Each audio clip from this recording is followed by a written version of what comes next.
as Josh Rojas leads off. And Ian Anderson's first pitch is up and away. I must admit, unbelievable. When we tell you it was a torrential rainstorm as that ball is whacked toward Olsen. And Ian races to the bag for out number one. So Alec Thomas is the hitter with one out. And Anderson ahead of him. I was going to say good job by Ed. No wind to speak of. Anderson working quickly and skips that one up there. It's an even count already. He's got a feel for that pitch. It's not a bad idea to go to it. There's the changeup and done most of the damage against Ian Anderson. We'll see how it plays out. As a fastball misses. High hopper right to second. That'll be a piece of cake. 2 outs, 2 ground ball outs to start 10-game stretch, and quite frankly those are the facts for him right now.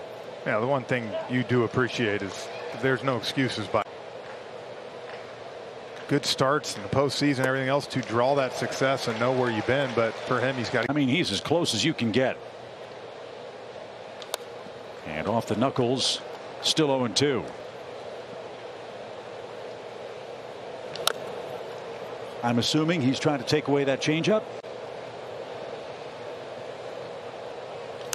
Tipped and caught. How about that inning for Ian Anderson? 12 pitches. Work. You did. You made it work. That's what I'm saying. Yeah, one of you definitely did, and it wasn't you. Yeah, exactly. All those. Being a grandpa, the whole deal. Nice. As Christian Walker hits and takes outside. 1 ball, 1 strike. Alumni weekend's one of the best weekends of the year. What's it like seeing all your former teammates and get together but once a year if we can, and we'll text some guys here and there, but for the most part it's great to get out and see each other. And we got 3 outs left to do this. Let's do something. But I felt like we were going to win it. I don't know what happened. The whole entire game I felt like we were going to win that ball game. And then when the attitude around this Braves team. Well, there was an attitude shift. There's no doubt about that. We started playing like the old. We basically told them, listen, we're not going to be the Braves of old.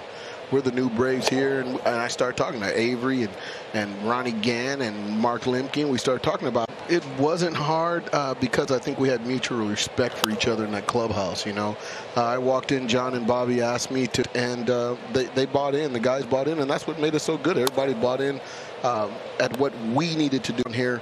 Well, we ended up losing 4 straight in LA, but I remember Saturday night, I believe, we had, and we walked off the field, and I basically wore Greg Olson out on that bench as he's taking off his gear about not getting the ball inside, blah, blah, blah. What were we supposed to? At least he let you finish. Yeah, he did. He did. He gave me the common courtesy to let me finish instead of telling me, shut up, dummy.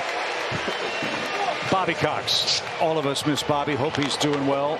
But later on, he'll tell you, hey, we probably didn't get that one right. But Bobby knew the flow of the game. He knew when to manage patience than a grandmother. I mean, it's unbelievable. Because when everybody's panicking, Bobby's going, hey, we'll be fine. We'll be fine. We'll be fine. And now, when the camera pans over to the bench, you can see he's sitting there cool and calm. Now, he may be nervous as I don't know what inside, but you won't see it out of him. And that's what makes him so good. But it was awesome. Well deserved. Leo worked his rear end off to help all our pitchers here in Atlanta, and it showed on the mound. It showed those guys did their homework. They were ready to go and get what he wanted to do and how he wanted the pitchers to execute things, and they went out and did it, and that's what made us so good. How are the minor leagues down there? How are some of the? They do an awesome job with these kids. You got Michael Harris up here. You got Austin Riley down there. You got to get enough credit for what they do every single day. And I, for one, get a chance to go down there and work with them and appreciate what they put in. Put our row and learn a little bit each day was a big plus. 2-2 pitch is cut on and missed. Ian Anderson has set down 6 straight to start the game. TP, what a season. 5-time All-Star, Gold Glover, Rookie of the Year. And he's with us here in our booth at Truist Park. Mr. Torrey, what an honor to welcome you back to Atlanta. Chip, before you ask, and so lay off. I will do that. It's an honor to have you here, and can you believe it's been 4? And the cars are just going by. But it's been fun, and it's great to reminisce and great to look back on those years. And in the mid-'60s. For all those years you played in Milwaukee, what was the experience like coming to Atlanta? Because this was virgin territory with pro. They're holding us there for another year, so you're the only people who were in the stands were your family, and it was sad. It was really magical at that time. The fans were excited about it. you know, you still had your Aaron, and you still had your, and you know, and it was, you know, the ballpark was a great hitter's ballpark. That was for sure. And it's amazing. You mentioned in your induction speech getting to play with Hen. Opening night against Pittsburgh, I hit 2 home runs. We lost 3-2. Jeez, Hank, come on, give him some help. Where's Felix Millan when you need him? Right? Him. He actually told the story about how you talked to him about how he was moving positions. And said he had no choice. I say, Murph, why don't you just, you know, maybe catch the 9th inning or something like that, and then, you know, of course, you know, Murph would go into a freeze batter's box, and I said, Murph, just get him over. And he hit a home run over the right center field fence. I mean, but that's. You had Dale Murphy, Bob Horner, and Chris Chambliss. I mean, you talk about 3 great hitters and terrific defender in Chris Chambliss. Magnificent job he did for us filling in for Bob, and we had a good group. And Claudell Washington was our right fielder. What was it like? Maybe an obvious question. You win 13 in a row to start the year. I mean, there was one game we won. You know, we were losing to Nolan Ryan in Houston. You're not supposed to win that game, and we wind up coming out and, you know, breaking the record. We'd love to have you stick around for another half. Oh man, are we lucky? Terry Pendleton, then Joe Torre. Yeah, and I've always had so much respect for Joe because of how much, you know, he's meant to this organization, and he would have loved being here this weekend, seeing everybody. You know, when Joe Torre won straight shooter, Joe Torre is, he said, look, I won this division with Bobby Cox's players. Yeah. There aren't many men that we showed before going to break, and Bobby, Joe Torre, and Tony La Russa.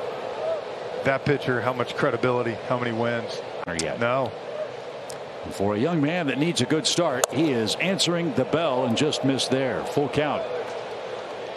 9 up now. It's great to see. He is mixing everything. And fouled away to the left. John Smoltz and Tom Glavine. As that is right down Broadway, and strike 3. Saves a lot of anxiety. I'm gonna have to take that. Alex Thomas, the batter, or Alec Thomas, I beg your pardon. He grounded out in his first at bat. He's watching tonight, and if you are, we miss you, Pam. Hope to see you. 2 quick strikes for Alec Thomas.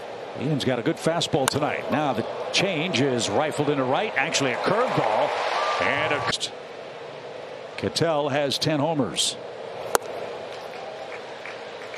Man, oh man, Jeff out there right now. You go from 81.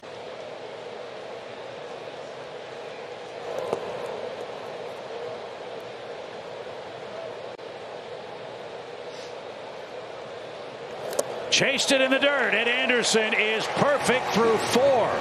He has struck out. And it turned out okay. But what a wonderful tribute from the Atlanta Braves, the organization, and everybody associated with the Atlanta Braves.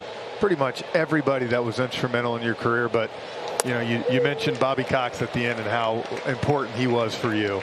No question about it. And as a matter of fact, we're going over to see him this week. Pie. Ooh. Yeah. How about that? Sounds like a plan. Yeah. To see if she'll send some up in the booth. You know, you just ride it out. Everybody's going to have some adversity during the season. And say, for example, in this game tonight, you know, in other words, Bobby Cox told me one time, don't ever tell me to get a pitcher out with a good taste in his mouth. He said, I don't want to hear that. You're in the big leagues. You're expected to win. And guess what? The kid's changing speeds. He's on the attack. You know, I've always liked him, and I think you just ride it every once in a while. You said at the very end, low and away for strike 1, and I think then about go from there. And I think about Kyle Wright this year and how improved he is. He's throwing down. This is Dalton Varsho, 7th strikeout for Anderson, by the way, whose career high is 9. And to Leo's point, attack. Great lineups over the years. That the one thing that hurt us the most was a breaking ball strike. Yeah. A breaking ball strike, a high slider, a slider strike, something. So in other words, what we wanted to try to pitch in the game. Yep. 2 strikes for Varsho, and that bounces up. So what are you up to these days? Well, we're living up on Lake Hartwell, and I do. Year. Oh my golly, that was awesome, you know, and there's no reason why they can't do that again. Right at Ronald, he makes the play. In struggle, Sid Bream. Sid Bream. Well, the thing is, they were great. No question about it. They were great defensively. These dudes got power. Yeah, they can swing. I mean, they can swing it too, you know. And They all played over 155 games. That's right. There you go. Go to the post. That is a huge thing for me when you look at even the team this year now. You're dealing. Yep. 1-1 pitch to Jake McCarthy. Bounces up there. That's one of my favorite phrases from Bobby Cox. You signed up for 162, didn't you? You know, and you know what, though? The pitchers had a saying, too. We're not going to miss any starts. We don't want to miss no starts. Bobby at the helm, you know, I think when we were together, I think the starting rotation average making 140. And therefore, you go from there. So, but the reason, Bobby, go ahead. That breaks up the perfect game bid. Jake McCarthy with 2 strikes, trying to hustle into. Give me under his wing in 79. I said, well, why not pick the brain of the greatest success? Well, I'm sitting there and he's talking to me and I'm going, buddy, his stuff, but nobody wants it. I said, I'll take it. McCarthy's going to take off and steal third, and he's 90 feet away with 2 outs and get the dust off. So we just, and you know what, Glavin said it best. He said we threw so much, but under control, controlling the effort, that we could coach our. Maybe when you lose a no-hitter going or whatever, but you know, he's got to realize that he's not in any trouble. You know, so what you, John. That's right. So and so has a good change, but not yours. But not yours. That's right. And I would even, you know, we get some scouting reports and I'd read them, you know. You know, my first time being in the meetings before the games, and he would always say to every pitcher I'd love to get your thoughts on what you thought of Jeff's work as this ball get foul, whacked foul into the seats. Hey, I had one good inning. That's what I know. left. All hope was gone. It was gone. You know, fortunately we didn't have to do any of that. So let's go, call it. 8, and the Braves are defending world champions. So there you go. See, Leo, I know some of your pupils couldn't be here, but another thing to think about. When he's getting ahead of the zone, then you feel like, man, he can go to any of these 3 pitches and get me out. See upstairs, we haven't had a chance to welcome Paul Bird in. Birdie's with us tonight, and Birdie, you had a great curveball in your day too. His last start, he was mixing in that breaking ball more.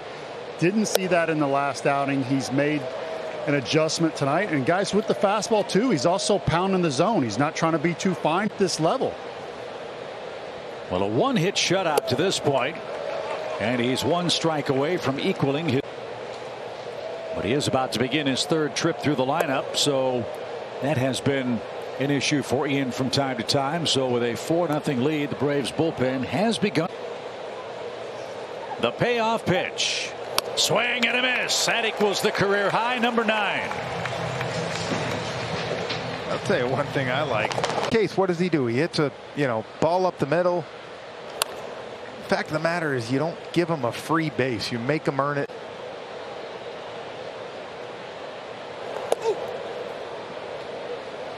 And guys, even right there, him bouncing a pitch like Leo's. 1 pitch at a time. Yeah. Don't get ahead of yourself. This game, you have to have confidence even when you're struggling. To center. 2 outs. Full overhaul in the desert. They've got some really good young players here at the major league level, and up and down there's interesting names to acquire at the deadline. As this one lined to third by Thomas, who tried to go the other way, and